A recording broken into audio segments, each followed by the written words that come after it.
기도하겠습니다. 사랑합니다. 축복합니다. 오늘 세상이라는 지체를 섬기는 교회 우리 종료주일인데요. 이런 제목으로 하나님 말씀 같이 나누려고 합니다. 지금 코로나19로 인해서 함께 예배할 수 없어서 참 안타깝습니다. 또 우리 성도님들 가정과 일터와 또 삶 가운데 어려움도 있을 텐데 정말 주님의 은혜가 구체적으로 함께하기를 기도하고요. 정말 주님의 능력으로, 부활의 능력으로 일어나길 주님을 축원드립니다. 지금 질병본부장이 정은경이시죠. 그분이 지금 시간이 지날수록 이렇게 머리 새치가 나는데도 새치 염색을 못 하더라고요. 그래서 그 염색이 되는 날 코로나19가 종식되지 않을까 이런 댓글을 봤는데요. 더 이상 영상으로 토요일 날 만나지 않는 날 우리 코로나가 종식돼서 우리 같이 모일 수 있기를 소망합니다. 세상에 착각을 많이 하는 것 같아요. 우리 착각을 하면서 이렇게 살아가는데요. 남자들의 착각은 이런 것이 있다고 합니다. 여자가 쳐다보면 자기한테 호감이 있는 줄 안다. 나 정도면 괜찮다고 생각해서 자기를 싫다고 하면 한번 튕기는 거라고 여긴다. 이게 남자들의 착각이라고 합니다. 여자들의 착각도 있습니다. 남자가 먼저 말을 걸면 자기한테 관심이 있는 줄 안다. 어머, 왜 그러세요? 하지만 제 속으로 관심이 있다는 거죠. 남자가 자기와 같은 방향으로 걸으면 관심이 있어서 따라오는 줄 안다라는 착각을 한다 합니다. 여자들의 착각입니다. 우리 초등학생 있나요? 우리 초딩의 착각입니다. 자기가 서울대 그냥 갈 수 있을 줄 안다. 이게 초딩의 착각이고요. 우리 중고딩의 착각은 그렇습니다. 앞사람 등 뒤에 숨어서 잘 때 선생님이 안 보이면 선생님도 자기를 안 보는 줄 안다. 중고등의 착각입니다. 세상 엄마들의 착각이 있습니다. 우리 애는 정말 착한데 친구를 잘못 만나서 삐뚤어준 줄 안다라는 것이 세상 엄마들의 착각이에요. 우리들의 착각은 뭘까요? 이 이야기를 들으면서 자기는 아닌 줄 아는 것, 이것이 우리들의 착각입니다. 생각해보면요, 우리는 참 많은 착각을 하면서 살아가는 것 같습니다. 우리 신앙인들의 우리 착각은 무엇일까요? 가장 많이 하는 착각은 바로 나는 지금 하나님을 잘 믿는다라는 착각이 아닐까라는 생각을 하게 됩니다. 오늘 종려주일이죠. 우리 종려주일인데요. 예루살렘이 이제 예수님께서 예루살렘을 입성하실 때 종려나무 가지, 종려나무는 사진 보면 알겠지만 대추야자예요. 그 열매는 데이치라는 그 영어로는 데이치라는 것이 있는데요. 대추보다 크고 당도는 훨씬 높습니다. 맛있어요. 들어본 분은 알겠지만 그 가지 잎을 깔고 예수님이 가시는 곳에 호산나 호산나 외치며 환영했습니다. 그래서 오늘 종려주일이라고 얘기를 하는데요. 이들의 착각은 무엇이었을까요? 바로 이들의 착각은요, 예수님이 왕으로 예루살렘을 입성할 때 정치적 왕으로 등극하여서 로마로부터의 그들을 자유롭게 하고 경제적으로 그들의 삶을 풍요롭게 풍족하게 해줄 거라는 그런 생각, 자기들의 착각이 있었다는 것입니다. 그런데 진짜 예수님이 이 예루살렘에 입성하는 그 이유가 무엇입니까? 그것은 성공이나 유명해지는 것이 아니라 바로 죽음을 위한 입성이었고 십자가를 위한 입성이었고 희생이고 헌신이 바로 이 예루살렘 입성하는 예수님의 진짜 입성의 의미였습니다. 이 무리들은 나중에 자기들이 생각했던, 자기들이 기대했던 그걸 충족하지 못하니까 호산나 호산나 하면 찬양했던 이들이 나중에는 그 함성이 예수님을 십자가에 못 박으라 라는 함성으로 바뀌게 된 것이죠. 이 무리들은 예수님 중심의 그런 모습이 아니라 나 중심의 모습이었다는 것입니다. 우리는 다시 한번 좀 생각하게 됩니다. 요즘 교회 예배에 대해서 많은 생각을 하게 되는데요. 나는 예수님의 마음을 안다고 하지만 혹시 예수님의 마음을 착각하고 있진 않는지라는 생각을 하게 됩니다. 지난주에 같이 나눴던 말씀 중에 마태복음 16장에 예수님께서 베드로의 고백 위에 내 교회를 세우겠다고 했습니다. 베드로의 고백은 뭐였죠? 주는 그리스도시요 살아계신 하나님의 아들이시니라. 예수님은 나의 왕입니다. 예수님이 나의 주인입니다. 이 고백 위에 교회를 세우겠다고 했습니다. 예수님은 여기서 사용된 그 교회란 단어가 헬라어로는 에클레시아랍니다. 에클레시아란 뜻은요, 예수님을 부르는 이들의 모임, 어떤 공무의 목적으로 소집된 모임, 공동체를 뜻하는 것이 교회였습니다. 예수님은 그러니까 이런 의미로 교회를 세우겠다고 한 것이죠. 내가 내 사람들의 모임을 만들 것이며 이 새로운 모임의 기초는 바로 나다라는 것입니다. 예수님 중심이 되어야 된다는 것. 예수님이 첫 번째로 되는 모임, 공동체가 바로 교회라는 것입니다. 근데 시간이 지날수록 이 교회사를 보니까요, 교회 오류가 빠지기 시작했어요. 313년에 콘스탄티누스 황제가 밀라노 칙령을 내립니다. 그래서 그동안에는 교회 이제 기독교를 공인하지 않았는데 바로 이가 기독교를 이제 공인하게 됩니다. 그 전까지는 교회에서 모임은 다 불법이었어요. 황제들은 자신이 아닌 예수를 왕으로 이렇게 선포하는 것을 참을 수가 없었죠. 자기가 왕인데 어떻게 예수님 왕이야? 그래서 이들의 모임을 다 불법화시켰습니다.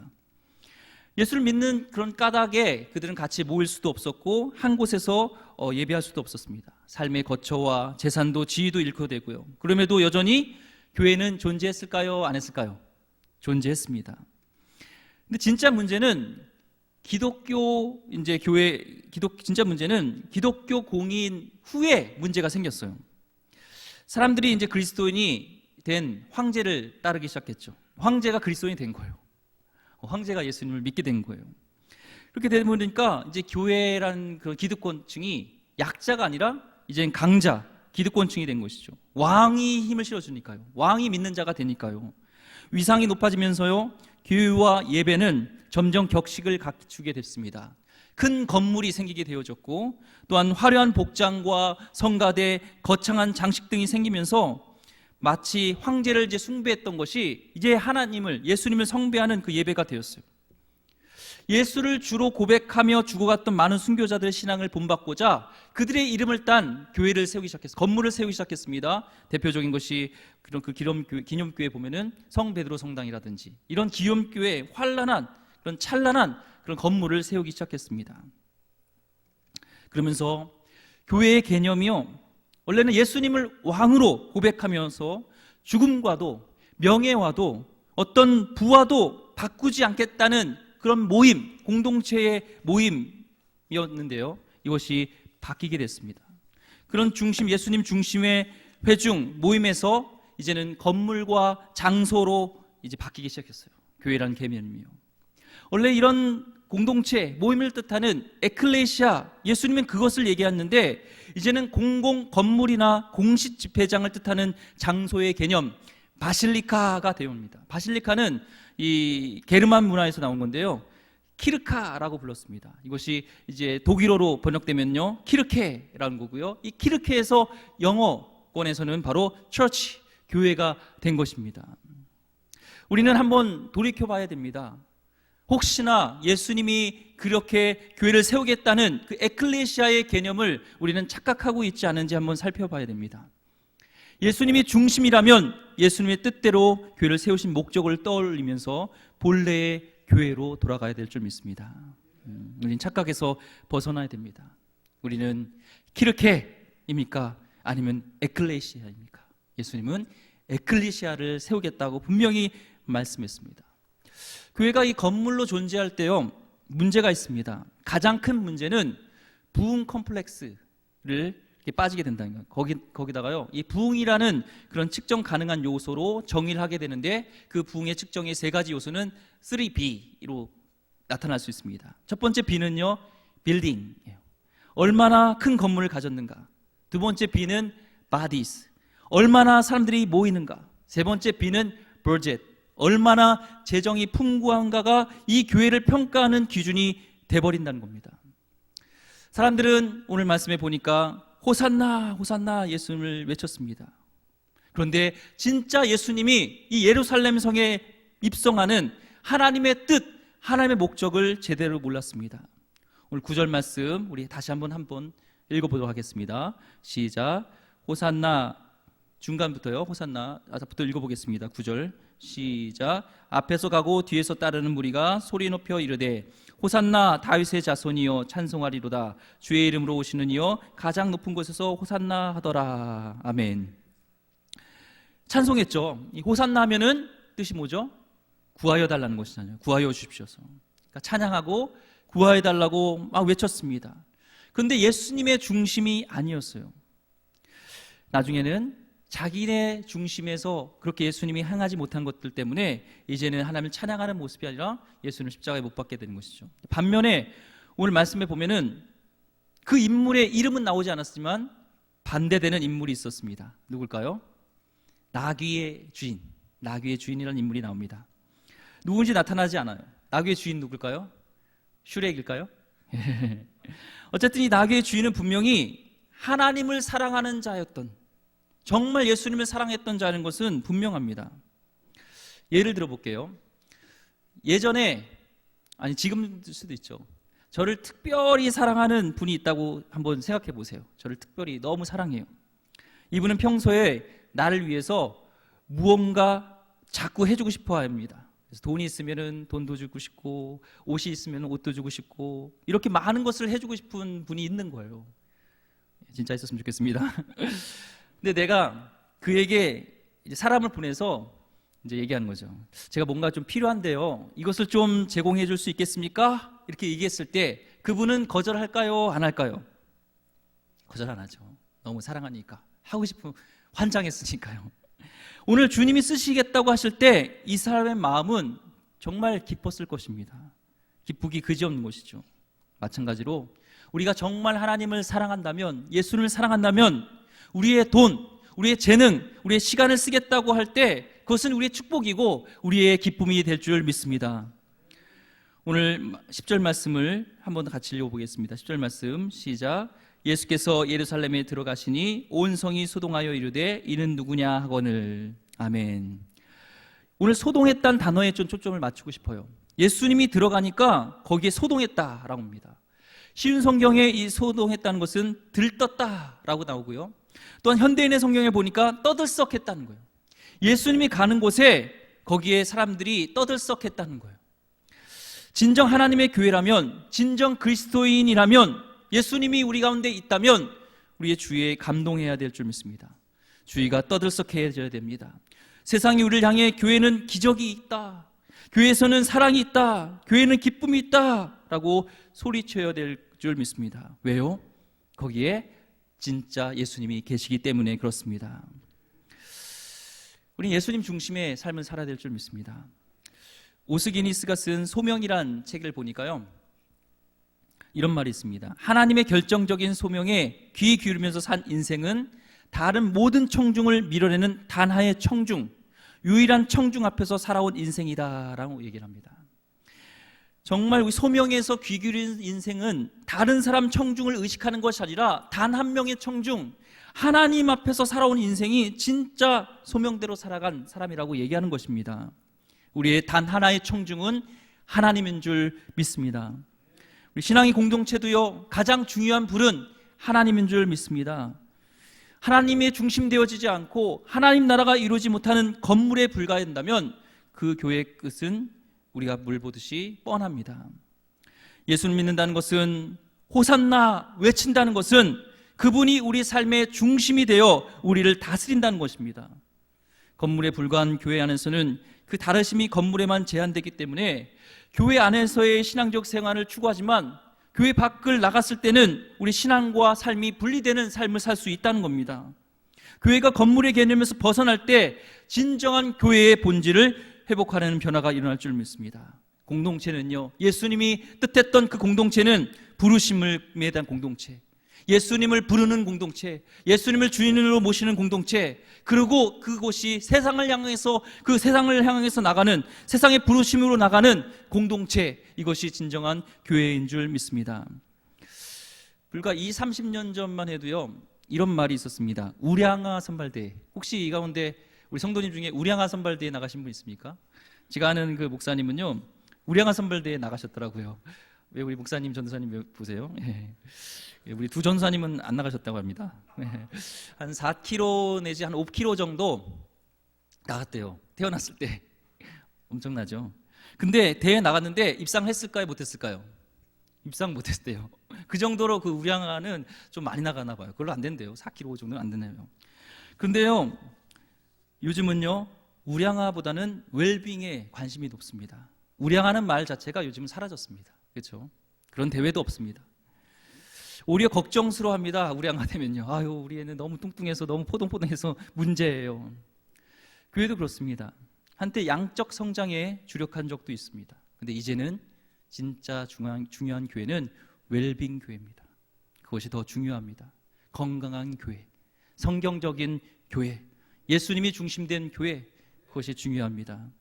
초대 교회가 정말 매력적이었던 것은 예수님이 중심이 되다 보니까 나누는 삶을 예수님의 뜻에 맞춰서 그렇게 살았다는 거예요. 당시 초대교회 그 예루살렘에 살았던 공동체의 모습을 보니까요, 이런 모습이었습니다. 예수님 말씀을 보면 오늘 예수님께서 이제 예루살렘을 입성하는데 그 전에 또 6월절이 됐을 때 입성하셨죠. 성경에 보면은 대제사장이 두 인물이 나옵니다. 가야바와 안나스. 안나스가 사위고, 그 장인이고요. 가야바는 그 안나스의 사위입니다. 안나스 대를 이어서 또 가야바가 대제사장이 됐는데 이것은 거의 매관매직이고요. 거의 종신직이에요.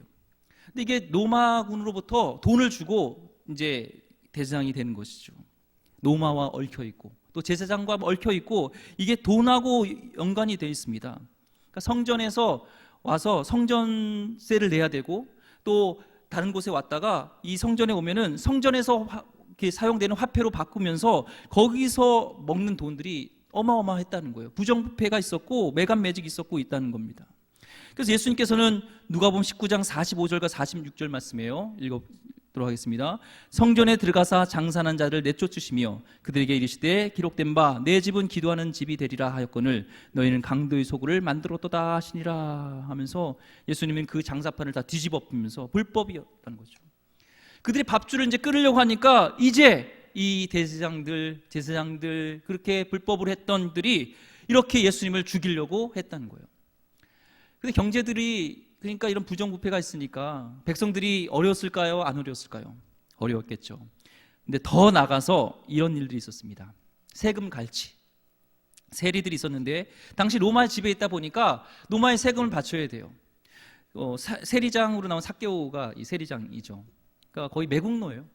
그러니까 로마에 한 100만 원을 예를 들면 세금을 내야 된다면 1000만 원을 내라고 하는 거예요. 그리고 100만 원만 로마에 바치고 900만 원은 자기 인마의 포켓, 자기가 다 갖는 것이죠. 여기에 뺏기고 저기에 뺏기고 이 백성들의 삶은 너무나 힘든 삶이었습니다. 시대적으로 볼 때 혼자 먹고 살기에도 어려운 그런 시대였다는 거예요. 그런데요, 기적이 일어납니다. 예수의 이름으로 모인 사람들의 이 사회를 보니까요, 공동체를 보니까 부정부패와 부조리를 따르는 것이 아니라 오히려 자신이 가진 것을 서로의 필요에 따라 나누어 주는 것이 사도행전 4장 32절에 35절에 나오고 있습니다. 믿는 무리가 한 마음과 한 뜻이 되어 모든 물건 서로 통용하고 자기 재물을 조금이라도 자기 것이 하는 이가 하나도 없더라.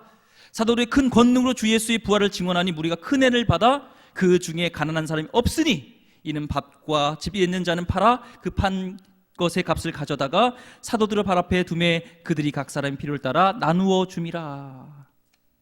믿는 사람들이 한 마음을 되어서 자신의 소유를 부정하고서 누구나 그들에게 나누다 보니까 누구 하나 가난한 사람이 없게 되어지는 공평한 공동체, 이 당시의 사회적으로 볼 때는요 너무나 매력적인 그런 공동체였다는 것입니다. 근데 초대교회의 이런 매력적인 공동체의 모습은 그냥 유행으로 끝나는 것이 아니라는 거예요. 성령께서 함께 하셨기 때문에, 성령이 역사하셨기 때문에 이것이 가능했습니다. 저는 기도합니다. 성령의 능력으로 우리 기름교회가 이런 초대의 교회의 모습으로 되기를 소망합니다. 우리 사고가 좀 바뀌고요, 정말 어려운 이웃들을 돌볼 수 있는 그런 교회가 됐으면 좋겠습니다. 같은 공동체로서요, 우리 가운데 그 코로나 사태로 인해서 많은 어려움을 겪는 것을 봅니다. 그럼에도 불구하고 어느 교회는 이렇게 대구에 구호물품도 보내고, 어느 교회는 마스크를 손수 제작해서 이웃들에게 나누는 것을 보게 됩니다. 참 어려운 사람들을 보게 되는 것 같아요. 우리 교단에도 해외 이제 선교사님들이 해외에서 이제 코로나가 발병해서 들어옵니다. 안식관에 물어보니까 한 17가정이 지금 들어와 있다고 하고요. 또 올해 또 선교사 훈련을 받는 가정이 그럼에도 불구하고 5가정이 있습니다. 교회가 점점 어렵다 보니까 이 선교사님들에게 후원과 지원이 참 어렵다는 것을 듣게 됩니다. 저는 정말 우리가 초대 교회의 모습이고 우리가 공동체로 예수님께서 그리셨던 에클레시아가 우리 가운데 있다면은 우리는 어려울 때 나눠야 된다고 저는 믿습니다. 저도 와이프랑 좀 상의를 해서 저희 사례부의 일부를 좀 깨려고 합니다.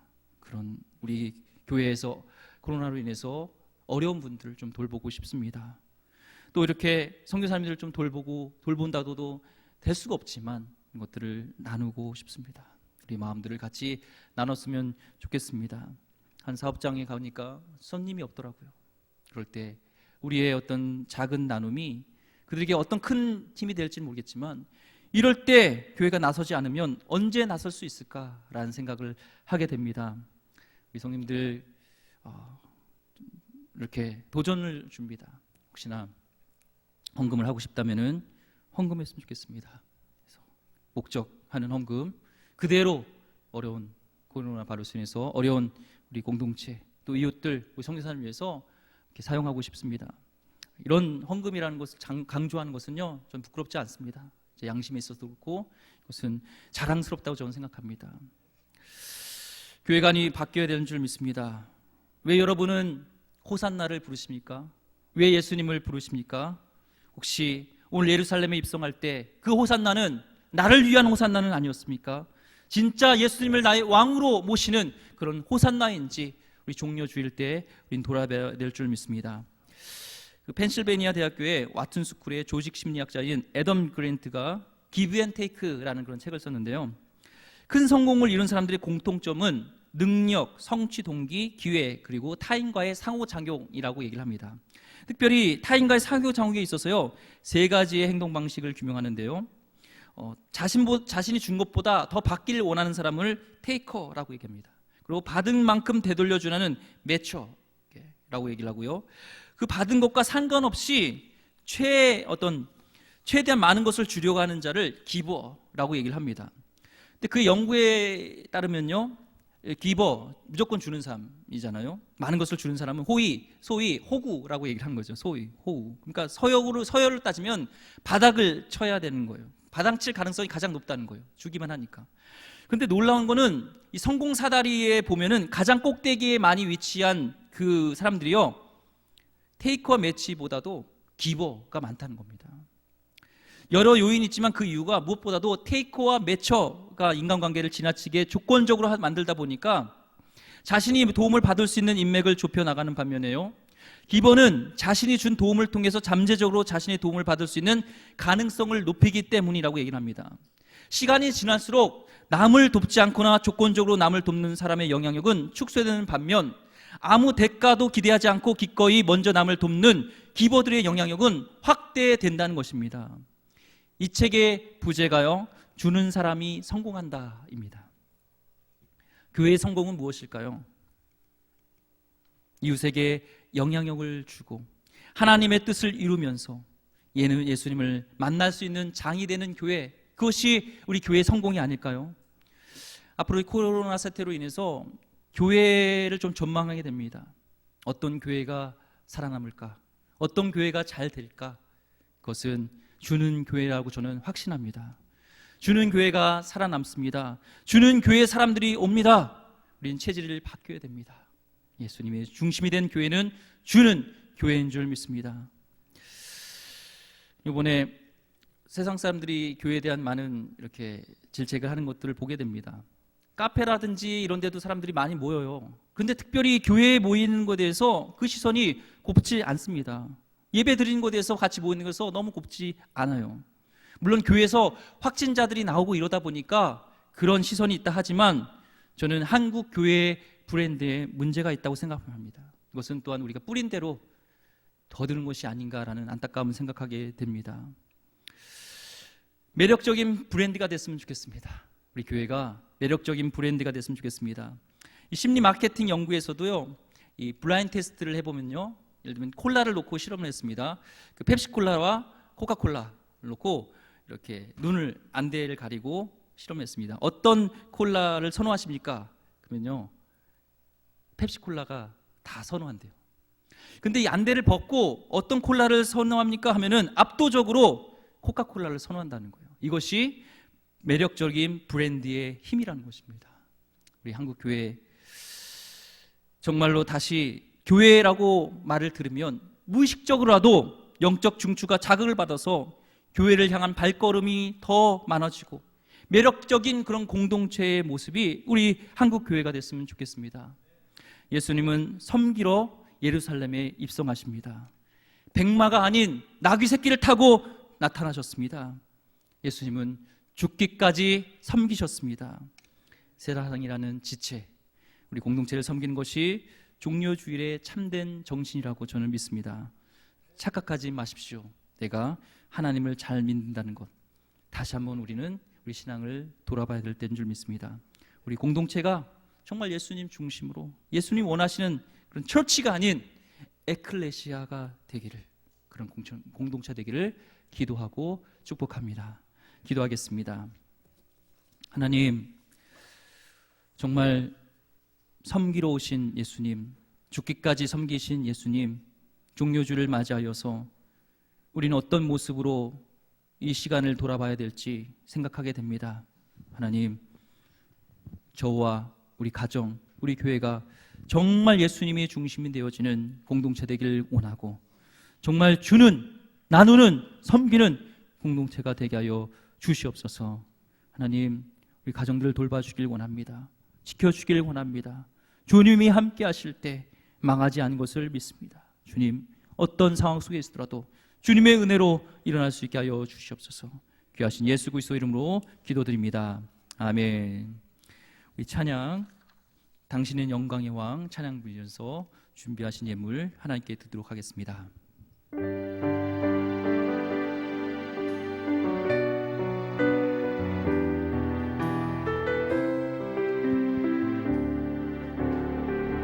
당신은 영광의 왕, 당신은 영광의 왕, 당신은 평강의 왕, 당신은 하늘과 땅의 주, 당신은 하늘과 땅의 주, 당신은 정의의 아들, 당신은 정의의 아들, 천사가 무릎 꿇고, 천사가 무릎 꿇고 예배하고 찬송하네.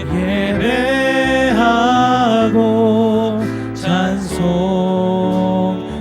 영원한 생명 말씀, 영원한 생명 말씀. 당신은 예수 그리스도 주, 당신은 예수 그리스도 주. 아멘. 호산나 다윗의 자손께, 호산나 다윗의 자손께, 호산나 불러, 호산나 불러 왕 중의 왕. 높은 하늘의 영광을, 높은 하늘의 영광을 예수 주 메시아.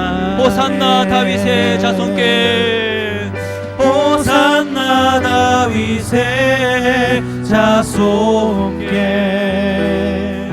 호산나 불러 왕 중의 왕. 높은 하늘의 영광을 예수 주 메시아네.